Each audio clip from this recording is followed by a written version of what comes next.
ಆರೋಪಿ ದರ್ಶನ್ ಜಾಮೀನು ಸಲ್ಲಿಕೆ 57ನೇ ಸಿಸಿಎಚ್ ನ್ಯಾಯಾಲಯಕ್ಕೆ ಸಲ್ಲಿಕೆ. ದರ್ಶನ್ ಪರವಾಗಿ ವಕೀಲ ಸುನಿಲ್ ಅರ್ಜಿ ಸಲ್ಲಿಕೆ. ಸೋಮವಾರ ಅರ್ಜಿ ವಿಚಾರಣೆ ಬರುವಂತಹ ಸಾಧ್ಯತೆ. ಬಂಧನವಾಗಿ 100 ದಿನ ಕಳೆದ ಬಳಿಕ ಜಾಮೀನಿಗೆ ಅರ್ಜಿ ಸಲ್ಲಿಕೆ. ಚಾರ್ಜ್ ಸಲ್ಲಿಸಿದ ಬಳಿಕ ಜಾಮೀನಿಗೆ ಅರ್ಜಿ ಸಲ್ಲಿಸಿದ ಆರೋಪಿ ಏಟು ದರ್ಶನ್ ವಕೀಲ ಸುನಿಲ್ ಇಂದ ಅರ್ಜಿ ಸಲ್ಲಿಕೆ. ಕೆಲವೇ ಕ್ಷಣದಲ್ಲಿ ಜಾಮೀನು ಅರ್ಜಿ ವಿಚಾರಣೆ. ಜಾಮೀನು ಕೋರಿ ವಕೀಲ ಸುನಿಲ್ ಅರ್ಜಿ ಸಲ್ಲಿಕೆ. ಬಂಧನವಾಗಿ 102 ದಿನದ ಬಳಿಕ ಜಾಮೀನಿಗೆ ಅರ್ಜಿ ಸಲ್ಲಿಕೆ.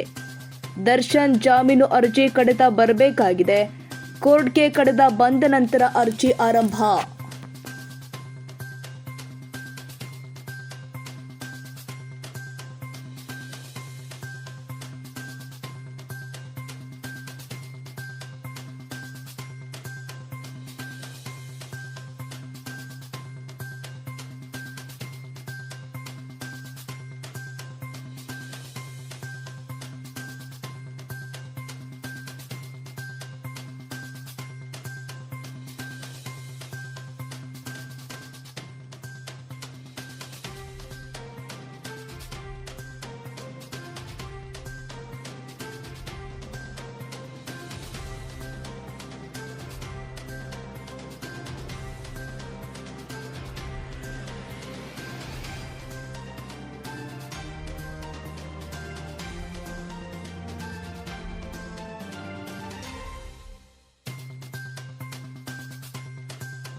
ಕ್ಷಣದ ಸುದ್ದಿಗಾಗಿ News81 Kannada YouTube channel subscribe ಮಾಡಿ. ಹೊಸ ಸುದ್ದಿಗಳ ನೋಟಿಫಿಕೇಶನ್ಗಾಗಿ ಬೆಲ್ ಐಕಾನ್ ಕ್ಲಿಕ್ ಮಾಡಿ.